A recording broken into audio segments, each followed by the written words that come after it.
Every army in 1945 wanted the heavy iron, the big tanks, the monsters with thick armor and long guns that ended up in the newsreels and on the recruiting posters. And the soldiers who actually had to take the next Polish town, house by house, frozen street by frozen street, did not get the monster. They got a small, open-topped box on tracks with a thin skin and a field gun bolted on top. Its own crews hated it so much they gave it a name you could not say in front of your mother. But here is the part nobody puts on the poster. That little despised box was the second most produced armoured vehicle the Soviet Union built in the entire war. More than 13,000 of them. And in January of 1945, it was riding right beside the infantry during the fastest, deepest advance the Red Army ever made. 300 miles across Poland in under 3 weeks. From the Vistula River all the way to the Oder, until the spearheads were only about 40 miles from Berlin. This is the story of the gun the soldiers cursed and could not live without. To understand why this little box mattered so much in that frozen January, you have to go back years before it, to a quiet design office and a gun that almost was not allowed to exist. It starts at the end of 1940, in the Soviet city of Gorky, at a place called Artillery Factory No. 92. The chief gun designer there was a man named Vasily Grabin. Grabin was the kind of engineer who did not wait for permission. He looked at the field guns the Red Army had, and he decided he could build something lighter, simpler, and faster to make. The problem was that nobody up the chain had asked him to, so Grabin and his bureau started designing the new gun more or less in secret. They took a light carriage borrowed from a small anti-tank gun. They took a proven 76mm barrel from an older divisional gun, and they added a muzzle brake to soak up the recoil so the lighter frame would not shake itself to pieces. The result was the ZIS-3. The letters stood for the factory's honorific name, the works named after Stalin, and it was, quietly, one of the best field guns anybody built in the entire war.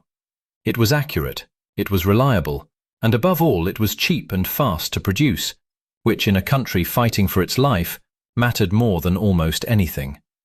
When the German invasion came in the summer of 1941, the value of a gun you could build by the tens of thousands became obvious overnight. Grabin pushed the ZIS-3 into mass production in December of 1941, and it passed its official trials early the next year and was accepted as the divisional gun of 1942.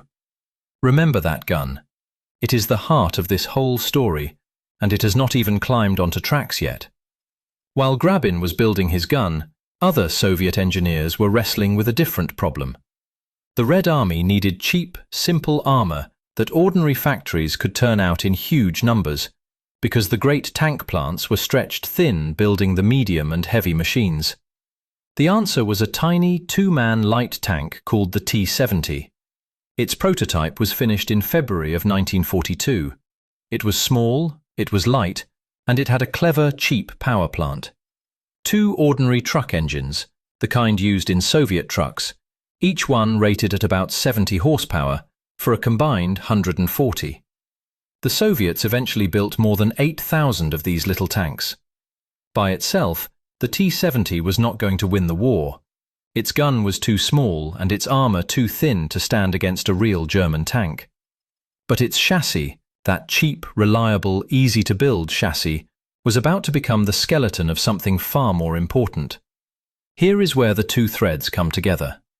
In June of 1942, the Soviet High Command, the State Defense Committee, issued an order. They wanted self-propelled guns. Not more tanks. Guns on tracks, built to ride forward with the infantry and give them their own direct fire support, right where they needed it, right when they needed it. This was a new idea for the Red Army, and it was born out of hard experience. In the first year of the war, the Soviets had learned a brutal lesson. When a rifle company attacked a defended village, it needed firepower it could call on instantly.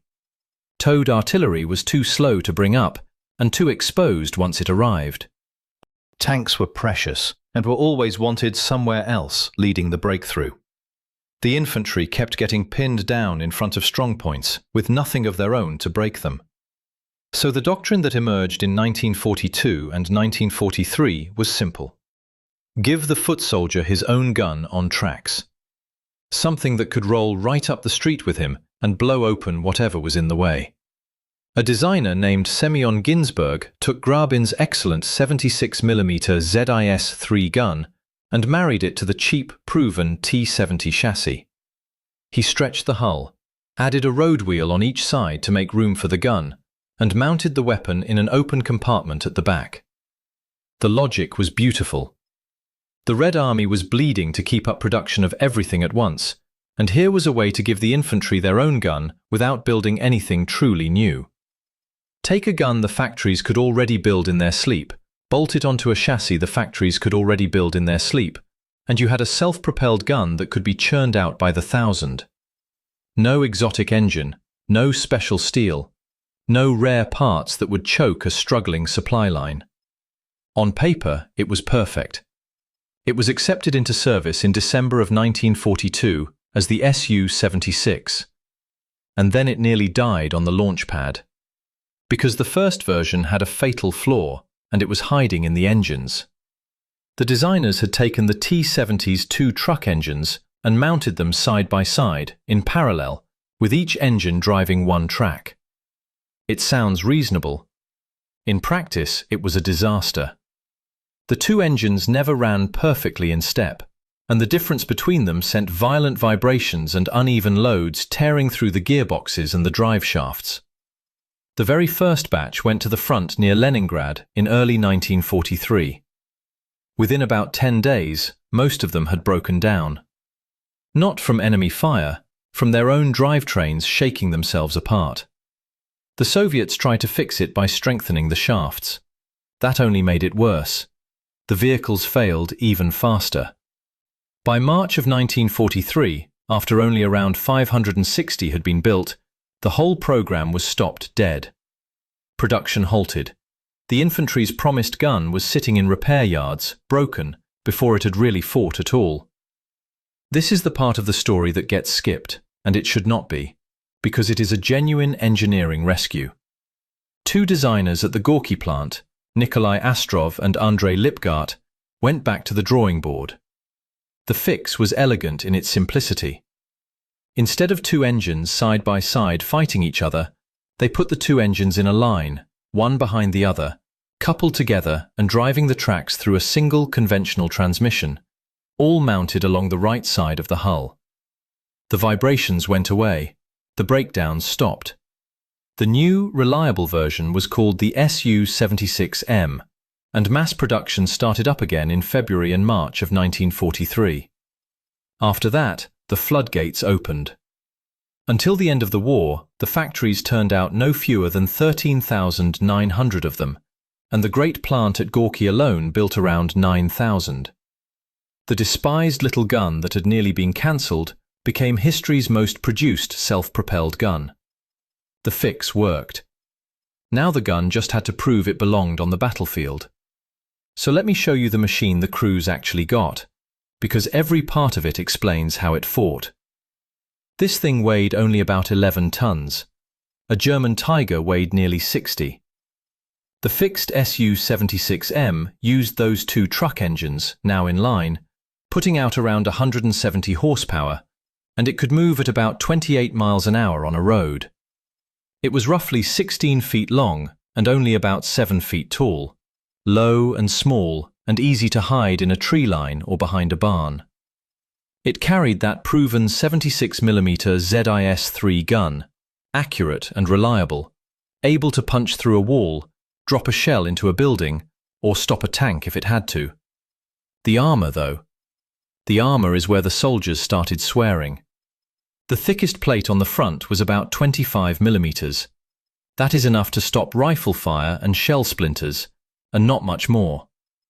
And the fighting compartment where the gun crew worked was open. Open at the top, and partly open at the back. No roof. The four men stood there exposed to the sky, to the snow, to anything that came down on them. That is when the nickname was born. The crews called it the Suka. In Russian, that word is not polite. It means roughly a female dog, and they did not mean it kindly. They also called it the Suchka, the little version of the same insult. Why such hatred? Part of it was the memory of that first broken version that died near Leningrad, the one that shook itself apart. The SU-76M had cured the mechanical sickness, but the open top stayed. And to a man standing in a freezing steel bathtub with no roof, while German mortar shells walked toward him, 25 millimeters of armor and an open sky feels like a death sentence with a license plate.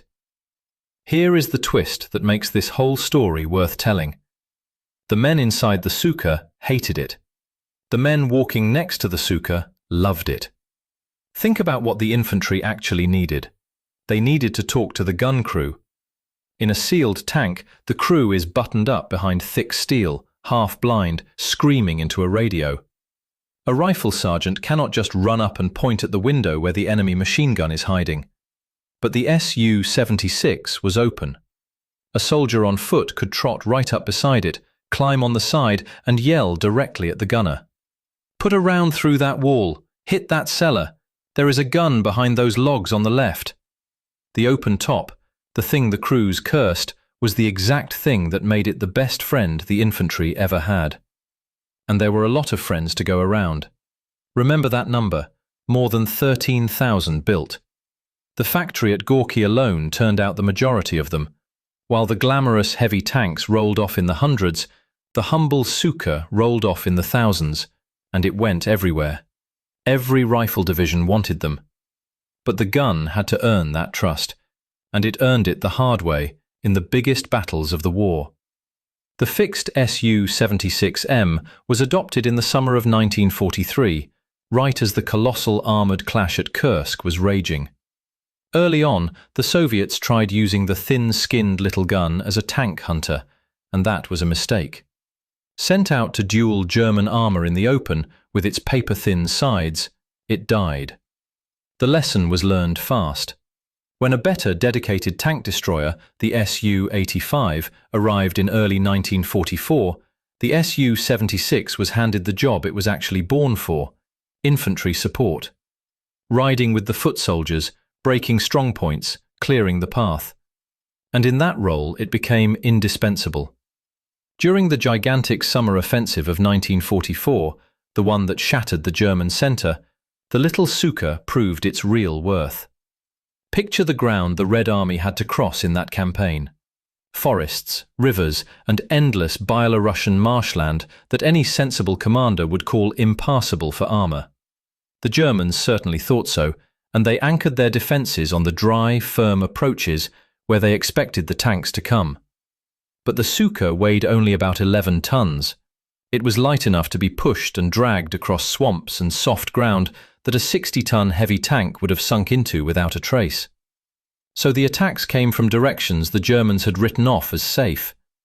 A rifle company would wade out of a bog with a little open-topped gun grinding along behind it, and the strongpoint that was supposed to be protected by the marsh would suddenly have a 76mm shell coming through its wall.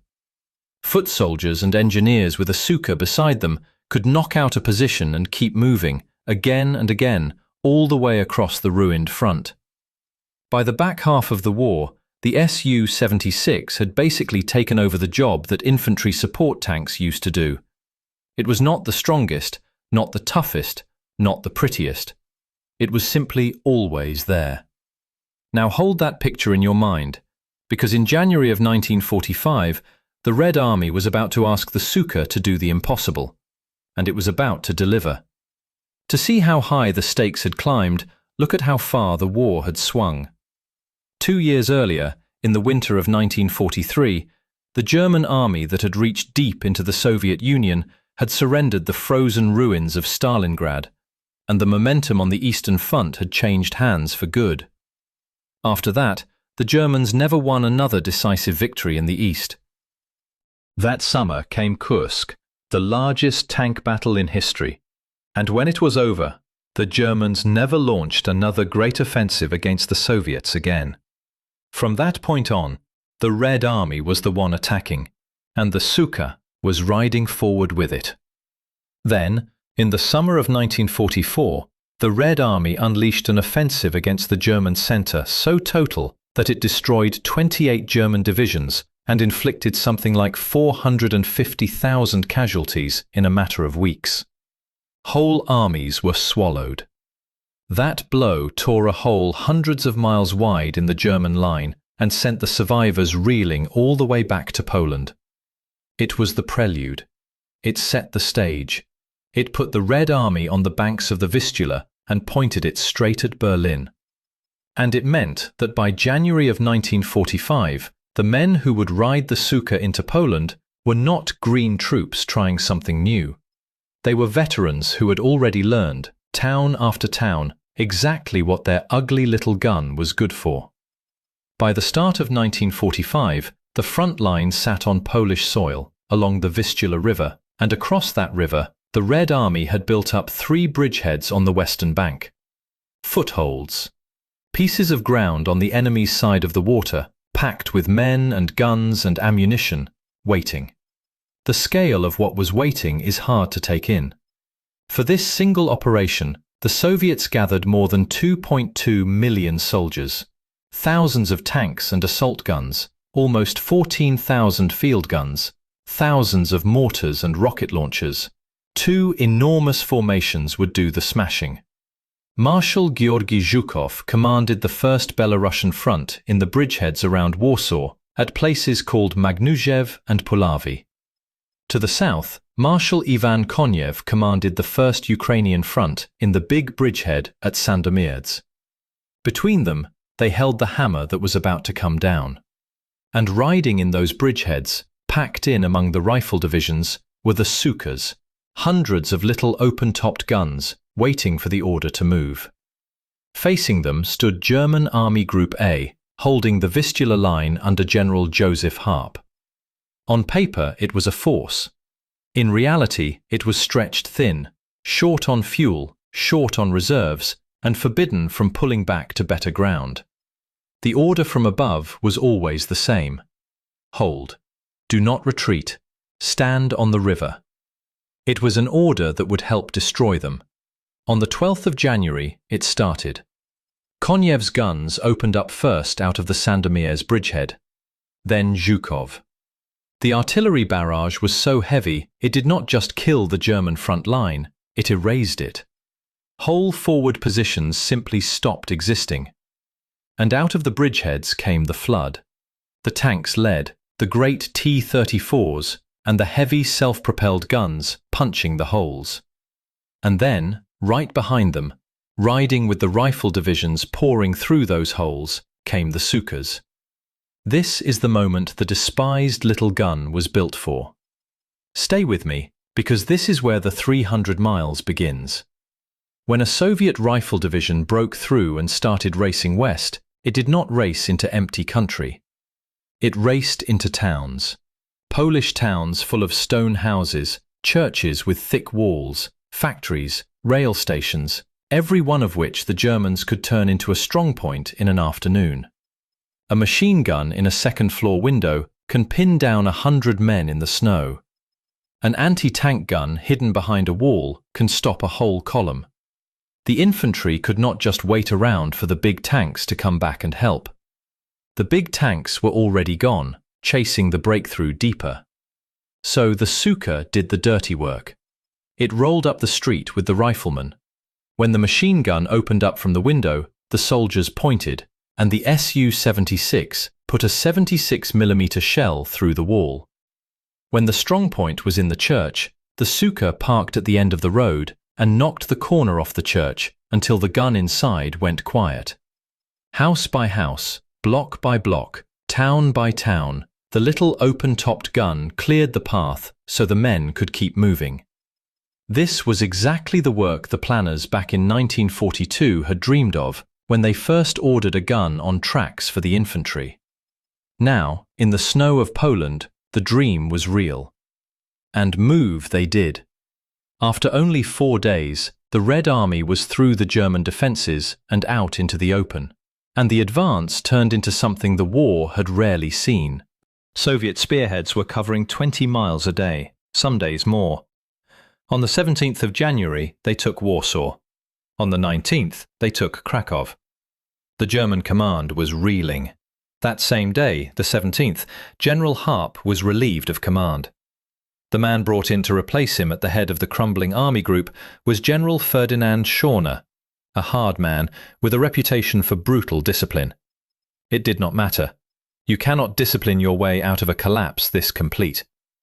If you are getting something out of this story, take 1 second and subscribe. We dig into the weapons and the battles of the Eastern Front that the big documentaries skip right past, and there is a lot more coming. By the last week of January, the map of Poland was coming apart in German hands. The city of Poznan was a fortress, so the Soviets simply went around it, encircled it on the 25th, and left it behind to be dealt with later, while the spearheads kept driving west. On the 27th of January, troops from Konev's front reached a place whose name the world would never forget: Auschwitz. They opened the gates of the camp and found what the German state had been doing there. The advance was not just taking ground, it was uncovering the truth of what it was fighting. And still the gun crews kept rolling. Think about what these 3 weeks were actually like for the men in the Suka. It is the dead of a Polish winter. There is no roof over your head, by design. Snow falls straight into the fighting compartment and settles on the shells and on your shoulders. The wind comes off the open fields and cuts through everything. You are moving 20 miles a day over frozen roads and shattered villages, and at any moment a hidden gun or a counter-attacking German tank could turn your thin-skinned box into a coffin. The crews cursed the cold and the open top every single mile, and every single mile they kept the infantry alive. Because that was the trade. The Suka was never going to win a duel with a panther across an open field. Its armor was too thin, its gun was not built for that fight, and the men who tried it that way back at Kursk had paid for the lesson. What it could do was be there, right now, with the man on foot, the second he needed a wall blown down or a machine gun silenced. The heavy tanks were brilliant, and they were rare, and they were always needed somewhere else. The Suka was ordinary, and it was everywhere, and it never left.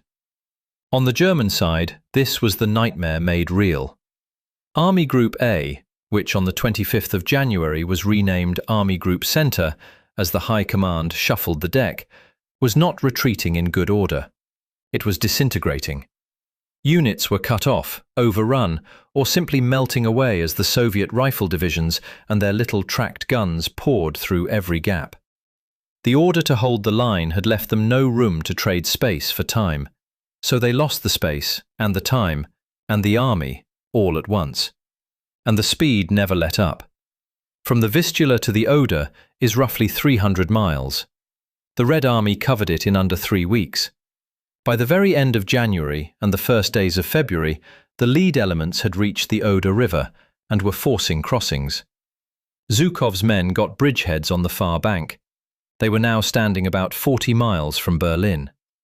In 3 weeks, the front line had jumped from central Poland to the doorstep of the German capital. It is worth saying plainly what that meant. The Vistula-Oder Offensive was one of the most crushing operations of the entire war. It broke an entire German army group.